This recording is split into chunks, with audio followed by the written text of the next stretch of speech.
Well, hey folks, and welcome back to the channel. I'm Pete Collins, and this is Vlogmas 2024, and I thought I would do one of my last videos of the year talking about the terminology that we use on the disc golf course. Now, I realize I've been playing for over 30 years, and I take for granted some of the terms that we use out there, and so I thought this would help beginners get a leg up on understanding what we're saying out there. So if that sounds like something you'd be interested in, join me right after the intro.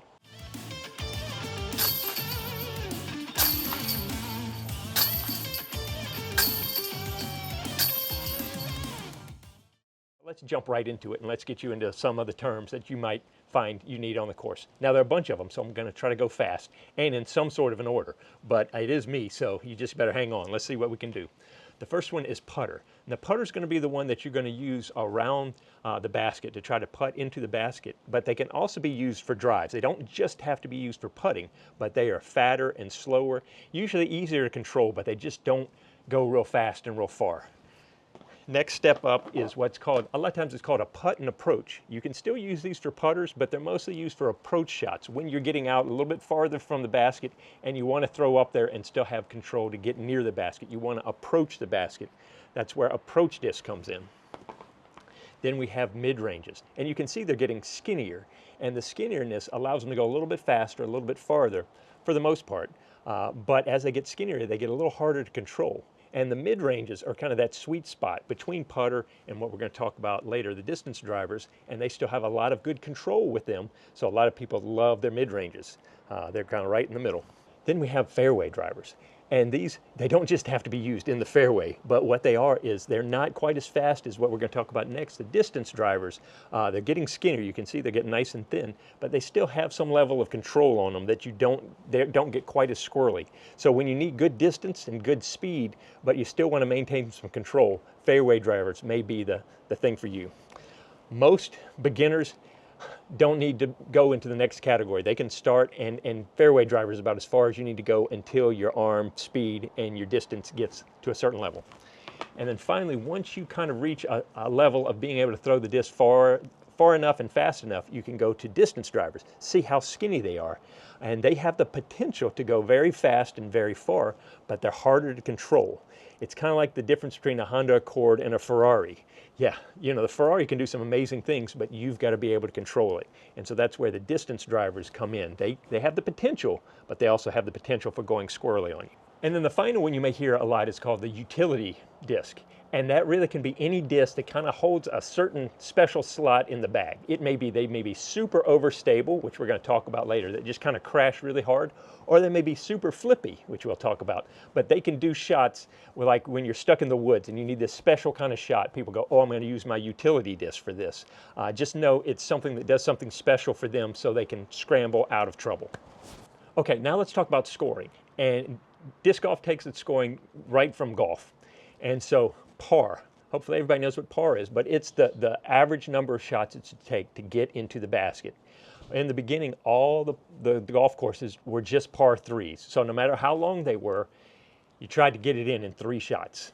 But now we have par threes, par fours, and par fives out on the course. And so you step up, you see a sign that says a par 4, that's going to take you hopefully 4 shots to get it in the basket. Now, if you make a hole-in-one, you throw off the tee pad and it goes right in the basket. That's called a hole-in-one or an ace, and we like those a lot. Now, if you happen to have a hole that has 2 baskets on it, maybe a short one and a long one, and let's say you're throwing to the long one and you make it in the short one, that's called a gray ace. You'll have to play your next shot from there, and it's a little awkward, but it really doesn't cost anything, except for your card mates will make fun of you. But they'll really make fun of you if you get a black ace, and what that means is you threw and it went to another hole. It went into another fairway and aced the wrong hole's basket. So say you're on 3 and you ace hole number 5's basket. That's called a black ace. And those are fun stories, but you're usually, if you're the one that did it, you're kind of the butt of the joke for everybody else because you got a black ace. Okay, so now we know what a par is. If you get 1 stroke below par, that's called a birdie. So if it's a par 3 and you get it in 2, that's called a birdie. If it's a par 4 and you get it in 3, birdie. You get the idea. Now, if you get a 2 below the par, that's called an eagle. So if it's a par 4 and you get it in 2, that's an eagle. If it's a par 3 and you get it in 1, it's both an ace, a hole-in-one, and an eagle. The eagle means it's 2 under par, and we like those a lot. Now on a par 5, you have the potential to get an albatross, which means you threw it in 2 shots. A par 5 usually should be far enough away that you can't get it in 1. I don't even know what that term is called, but if you can get it in 2, it's called an albatross. And that's happened a few times. There are a couple people that are in that rarefied air of having albatrosses, but that's pretty cool. Now on the flip side, 1 over par is called a bogey. We don't like bogeys. 2 over par, double bogey, triple bogey, quadruple, etc. Even fun names for things like 8 is a snowman because it looks like a snowman. We try to avoid those, but that's part of it. Now, as you're playing along, let's say you get 3 birdies in a row. We have terms for that. That's called a turkey. It's just that we take these from bowling. So if you get 3 birdies in a row, you got a turkey. If you got 4, that's a hambone, on and on. Chain out is when you'll hear that, oh, he chained out. And what that means is you throw to the basket, it hits a chain, you think it's going to stay in, and it falls out. Another term with that is cut through. It hits the chains and fights its way through and falls out. But a lot of times you hear somebody go, ooh, I chained out on number 3, which usually means they almost got a hole in 1 or an ace, but it hit the chains and fell out. Then you've got YSO, which you never want to hear. That stands for you're still out. Whenever you're playing with a group, you're always playing from the person that is farthest from the basket in after the drive. And so let's say you've all thrown your shot and you hit a tree early, and you step up and try to throw at the basket and you hit another tree, and your buddy looks at you and says, YSO. That means you're still out of the next person. You haven't even thrown it far enough to catch up to the other players. So you don't like to hear YSO, or you're still out. Now what you do want to hear is the term gimme. If you throw close enough to the basket, and especially if you're a good putter, people see, yeah, you're 8 feet away, 5 feet away, 3 feet away, depending on how good you are, and they'll go, yeah, that's a gimme. They don't even make you putt it because they assume you're going to make that shot. So they go, yeah, that's a gimme. You want gimmies more than you want YSO. Okay, let's talk about discs and their flight characteristics. Now, I've got a couple videos that go more in depth about this, so this is going to be very quick. But on every disc, they have what's called flight numbers, and there are 4 numbers on there that help give you a general idea of how that disc is supposed to fly. Now, those numbers can be a good starting point, but according to plastic, how old they are, and some other things, those numbers might not be dead-on accurate. So you really need to check the disc, throw the disc to know how it's going to fly. But the first number on a disc is the speed number. Now the putter, this putter is a 1 speed, where this is a 14 speed. And a lot of it comes down to the thickness of the rim, the profile of it, and how thin it is there. And what usually happens is that speed number is not just, oh, if I pick up a 14 speed, I'm gonna be able to throw it farther. That number, that speed number, means how fast it needs to be thrown to be able to fly according to how it's supposed to fly. 1 speed will fly pretty much for everybody. It doesn't have to be thrown very hard or very fast to go in a nice predictable flight. Whereas if you don't throw this one fast enough, all it's going to do is crash to the ground very quickly. It needs a lot of speed. A 14 speed needs a lot of arm speed to get up to the speed that it needs to fly on. So that number can be a little deceiving to you. You think, oh, I want a 14 speed. I want to be able to throw as far as possible. Well, until your arm gets fast enough to be able to do that, these things can also often be trouble to try to throw because you're just not getting them fast enough. Now, you can throw them. You can keep them in your bag. As a matter of fact, they become great utility discs. Remember, I talked about that before, because you know you can't throw it fast enough, so it's always just going to go out and crash to the ground. And sometimes you want that in your shot. Okay, the second number is called glide, and that's simply how long it wants to float in the air, how long it wants to glide. And that can be really great when we want distance, but may not be the best when we're trying to be accurate and land it, get it close to something, because that extra glide, the wind or whatever, can carry it past our target. So the first one is how fast it wants to be thrown, and the second one's how long it wants to hang in the air. And those are important. But the two that really kind of get us into trouble understanding what's going on is the third number. And the third number is called turn, and it's really called a high-speed turn. And for this, I'm going to talk about, I'm going to be throwing this at you like this, and I'm throwing it backhand. Well, so the turn on the disc, if I throw it and get it fast enough, regardless of what disc it is, if I throw it fast enough, if it normally wants to go this way, but if I throw it super fast, or I reach a certain speed, it's going to want to start turning this way. Or we'll use a term we'll talk about later. It wants to flip this way, flip up. So the turn of the disc, when I throw it, even if I throw it like this and it goes out, if it's got a lot of turn on it, and that's signified by a negative number, let's say it's a -3, even if I throw it like this, it may want to flip up, it may want to turn this much and go this way. So the second number determines how much it wants to go counter to what it's normally going to do, and that's called high-speed turn. Like I said, you're going to need to go check out some other videos to get more in depth on that. And then the fourth number is the slow speed fade of the disc. Let me say that again. The slow speed fade of the disc. As the disc slows down, when it speeds up, it wants to pull this way, but when it slows down, it wants to go the other way. It wants to crash back to its normal place. And this is all determined by spin. And the spin of the disc is determined by which side of the body you throw it on. You throw a backhand like this, it's going to be spinning this way. Or if you throw forehand on this side, it's going to be spinning this way, and it flips depending on your arm. But either side, whichever side you throw the disc on, it's going to be spinning. So a turn is going to make it, if I'm throwing on this side, a turn is going to be pulling it opposite the direction of the side of my body, and the fade is going to go back to that side of my body. So if I'm throwing left-handed straight at you, the turn is going to pull it up this way, and then the slow, as it goes fast, and then as it slows down, it's going to cut back this way. So those two numbers play together. The turn and the fade will determine how that disc goes out and how it crashes to the ground. If you need to study that more, go to my flight numbers cheat code video to help get you started. Okay, and I needed to talk about that because we're going to talk about Hyzer. Hyzer means when I throw it, I'm throwing backhand like this. Hyzer means the outside edge is pointing down. So when I throw it, it's going like this. But what that means is that, because remember, I'm throwing it over here, so it's spinning like this. It's going to want to continue to crash to the ground like that. I'm throwing it on Hyzer, nose down, and it's going to keep going around there. That's good for making turns and turning like that.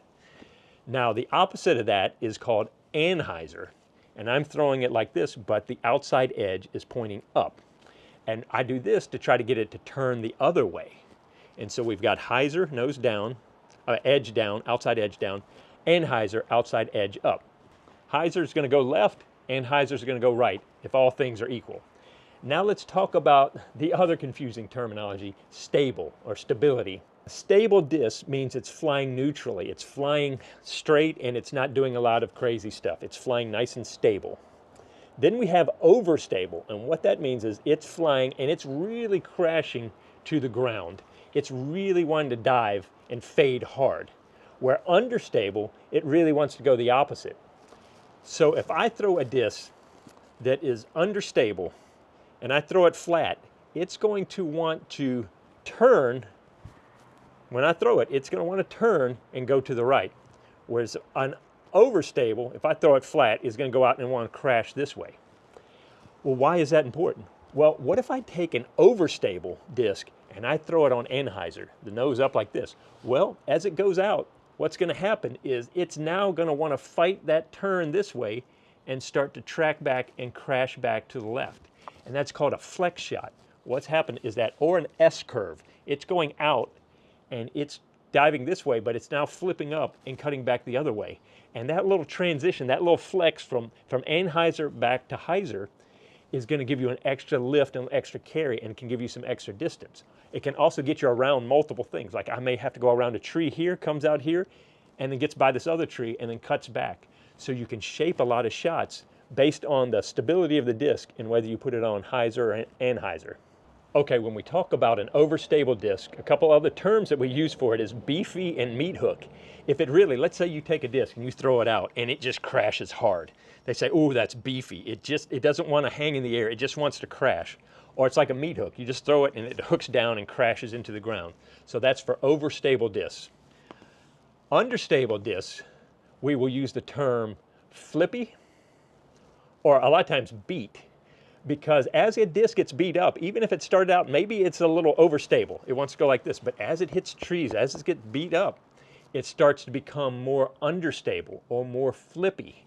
It wants to turn, and that's why the plastic makes a big difference, because some discs get beat up faster and they go from overstable to understable very quickly because of how quickly the plastic beats up. So just remember, Meathook and beefy means it's crashing to the ground, whereas flippy or beat means it wants to pop up and go off in the opposite direction. Okay, a lot of these are basic, so I didn't know where to put them in here. But so we're going to jump back to the very basics of backhand and forehand. These come straight from tennis and other things. I'm throwing over here on this side, I'm throwing a backhand, and then I'm throwing over here a forehand.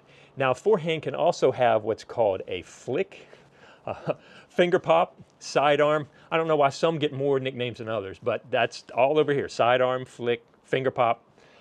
Backhand is just basically backhand.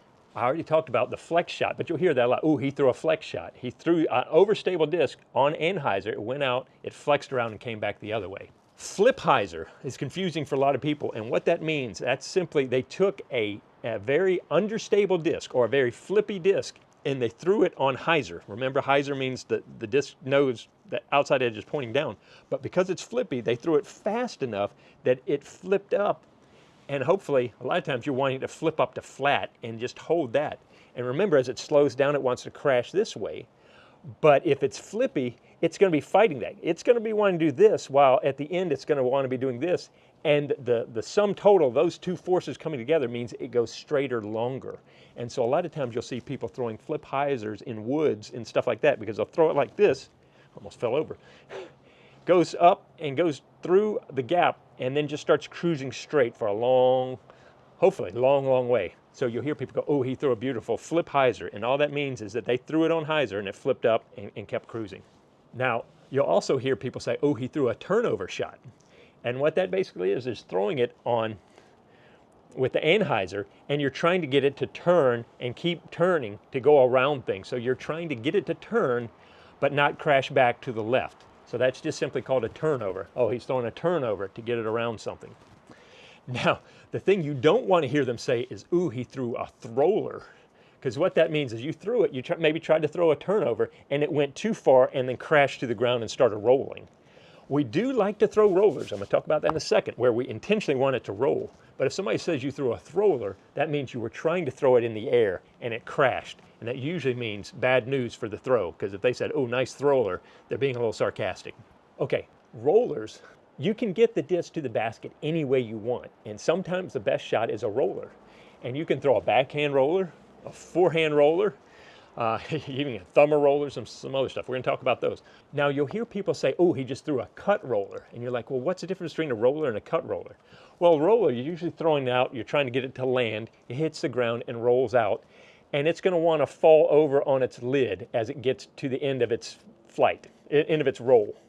And the disc is going to act just like it was in the air when it's rolling. So if it's very overstable, what that means is that it's going to want to flop over slower than a turnover disc. Because remember, a flippy disc, you get it on edge and it's going to want to turn quickly. So you throw a flippy disc, it hits on edge and it's going to want to flip over quick.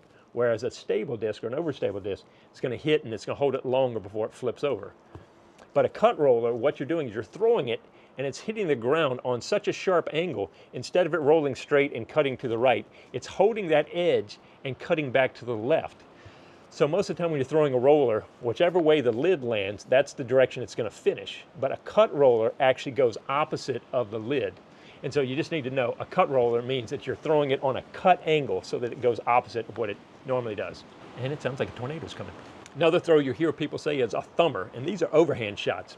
You're putting your thumb inside the flight plate here, and you're throwing the disc pretty vertical to get it to go out. A lot of this comes from Ultimate. You'll throw it out, and it will go out and it will spin to the right as it finishes.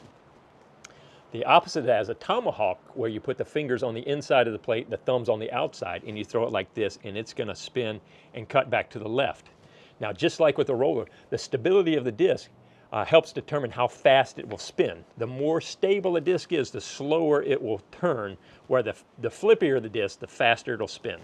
Then we've got the Scoober, which is also from Ultimate, where you will pop it out like this. You'll throw it out, and the nice thing about this, it'll go out and it'll just plop near your target. It won't glide, it won't fly a lot. Then we have the grenade, and there are a couple ways to hold it, but you're simply, and a lot of people, it hurts. You're gripping it so that you can take this disc and you can throw it almost straight up to get like over trees or over obstacles. And it's just, you're trying to throw as high as you can, get over something, and let it plop on the other side. So depending on which side you hold it, can determine which way it's going to pan out at the back side of it, but that's called a grenade. And then finally, skip shot. If you throw a disc and it hits the ground on enough angle with enough power, it's going to hit and skip. And sometimes you want it, sometimes you don't. The steeper the angle, you get to a certain point where it just bites. But there's a certain angle where it's hitting and it's skipping. No matter if you come in shallow, it's going to skip low. If you come in higher, it's going to skip high.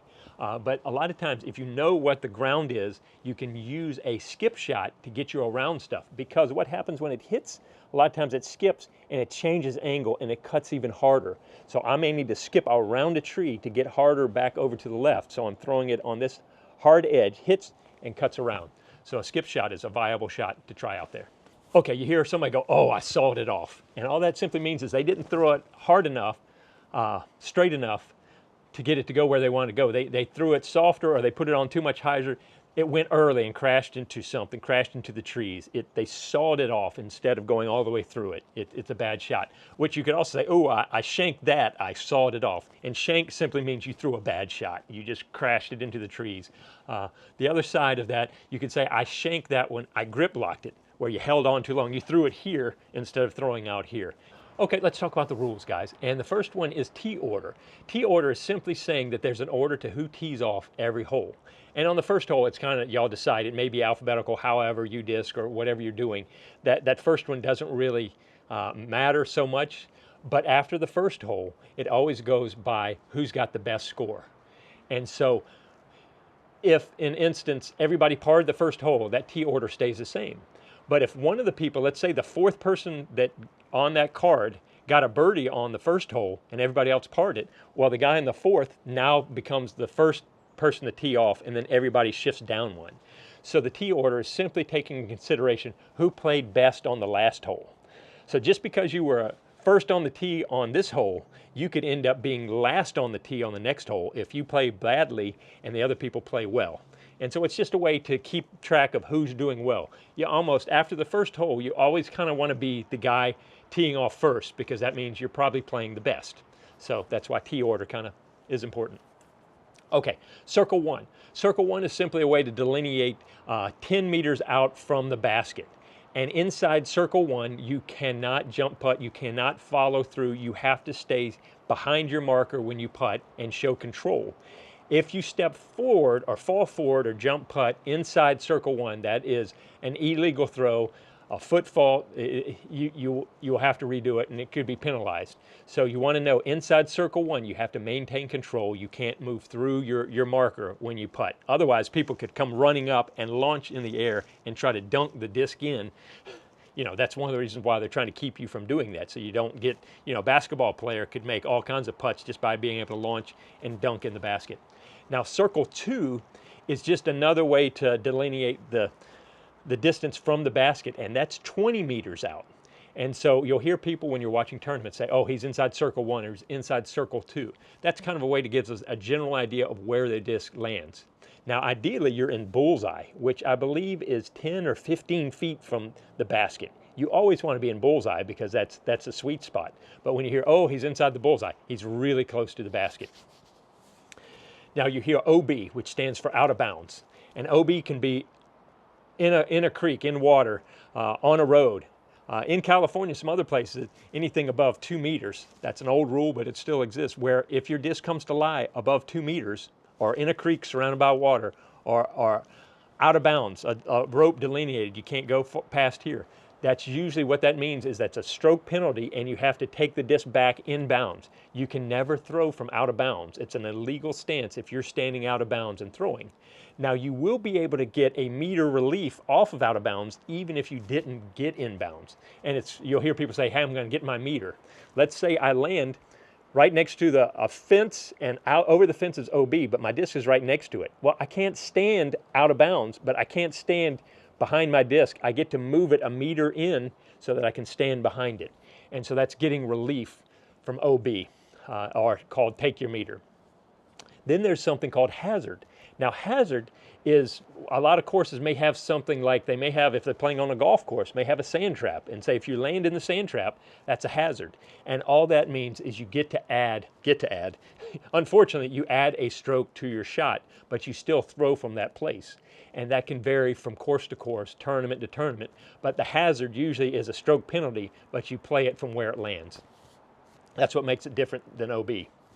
Then you'll hear the term Mando or mandatory. And a lot of courses will have trees where they want, the course designer wants you to go to the left of that tree or to the right of that tree. They want you to throw a certain line, so they have a sign on that tree with an arrow says Mando and pointing like in here. Anything that goes on the outside of that tree does not count, and you have to bring it back. Usually it's a penalty, and you may have a drop zone, or you have to rethrow. It's mandatory that you go on the inside of that tree, and that's where Mando comes from. I talked about this before, but your lie or your marker, wherever your disc lands, that is your lie. Now let's say it lands up in a tree or under a table. It's called a rule of verticality. Wherever it is, if it's stuck in a tree, I have to mark it directly beneath it. And wherever that mark is, that's where I have to stand on it. So you'll hear people say, where's your lie or where's your mark? And that simply just means where the disc comes to lie. You know, we could get into a lot of rules about that, but too much for this right here. I mentioned this earlier, Footfault. Let's say, here's my lie. Here's where I'm going to throw from. And I come walking up to make my next throw, and I accidentally step on the disc when I'm throwing. That's called a footfault. Or I don't step close enough to the disc. Remember I said it has to be within a sheet of paper's distance from the disc. And I step back here. That would be considered a footfault. Or I step over here because it needs to be in line with the disc in the basket, and I step over here. That would be considered a footfault. And depending on when it's called, you can get a warning, or it could be a stroke at different times. And once again, we could get into the rules, but this is not a rules one. This is just terminology. So if you hear somebody say footfault, that means somebody messed up when they stepped when they were trying to throw their disc. Fore. Shout out to my buddy Tom Monroe. Love you, buddy. Fore is what it comes over from golf. That's the yells, heads up, something's coming. And usually you throw a disc, and all of a sudden you see some people down there, and it's heading for them. You yell fore, and that says, hey, heads up, here it comes. Don't get hit. And so it's common courtesy to give people a warning when a disc is getting close to them, because you don't want to hit anybody. So you yell fore and say, hey, heads up. TD, you'll hear this sometimes, oh, he's the TD. That just simply means tournament director. Who's in charge of a tournament? Who's the one that has the last word on everything going on at a tournament? You can have an assistant TD, etc., but it means tournament director. Also at a tournament, you may hear somebody called a spotter. And let's say there's a long hole or a blind hole where it goes around the corner. You may have somebody sitting there to help spot where the disc goes. Did it go out of bounds? Did it land in the hazard? Did it roll away? Did it hit somebody? Or was it a hole-in-one? They're there to help move the play along and help you not lose your disc, hopefully. And they're just called a spotter, and they're very helpful out on the course when there's a tournament. Speaking of tournaments, you'll hear things called a cut line and a cash line. A cut line is usually on the last day. They may decide, if it's a multi-day tournament, only the top 50 players or whatever, depending on how big the tournament is, get to play the last round because everybody else is kind of out of contention. And those are the ones that made the cut and continue to play. Meanwhile, you hear something called a cash line. And depending on how big the tournament is, how much money there is, they determine, we're going to pay out to the first 3 spaces, first 15 spaces, it depends. But the cash line is everybody that makes it inside of that. So let's say the cash line is the first 15, and you land 16 in there. You came in 16th, you go, man, I didn't make the cash line. I didn't make any cash for this. Also, if you're watching disc golf on YouTube or whatever, you're going to hear people call the lead card and the chase card. The lead card is simply, usually it's groups of 4, it's the first top 4 players in the tournament that have the best score for the round before. So they're the ones in the lead for the tournament. And then the next group behind them is called the chase card because they're chasing them. They're trying to make it into the lead card. And so you'll hear that in golf as well. So you got the lead card and the chase card. And finally, the last term that I'm going to leave you with is one of the most handy terms, especially if you're going to play in leagues or tournaments or whatever. It's provisional.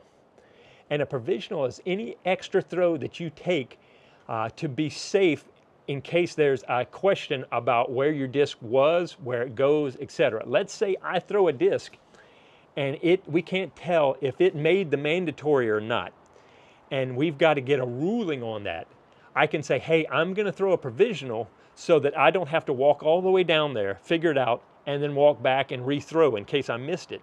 It's a way to help speed up play, but also to cover yourself in case something has gone wrong and you're not sure whether you should play it this way or that. One of the best pieces of advice I can always tell you, when in doubt, throw a provisional. And it's simply, you throw a shot and you can't tell if it made the mandatory or not. You're going to have to go down and look at it and say, hey, you have to say it out loud. I'm going to throw a provisional, and you will throw that. And then you get down there and you decide, no, it didn't make the Mando. So you just pick up your provisional, no big deal. But if it didn't make the Mando, then you go, okay, good, I'm going to take my provisional. Now you'll have to take any penalties, like a stroke penalty, for doing that, but it saves you a lot of hassle. And a lot of times what will happen is you're not sure in the middle of the tournament whether that throw will be ruled correct or not. So you play a provisional, you play both of those discs out, and then when you talk to the TD or the tournament directory, he can go, no, if you landed here, that's out of bounds, so you would incur the penalty, and this is your score for that hole. It's just a great way to cover yourself, to make sure you're doing everything you can to not mess up when you're out there playing. Well, there you go, guys. That's all I could think of that could help you out. I know it's long. Hopefully you were able to stick with me, but at least that's going to give you some good indicators or some good ideas of what the terminology is being used out there on the course. At the end of the day, I would rather you have a good game, be fun to play with, than get all the terminology correct. But hopefully this is going to give you a leg up on understanding what's going on the disc golf course and allow you to have a little more fun. Once again, I'm Pete Collins. Thank you so much for sticking with me. If this is giving you some help, giving you a little ideas and understanding about some stuff, I'd love for you to like and subscribe. That'd really help me out. And hey, I hope to see you out on the course.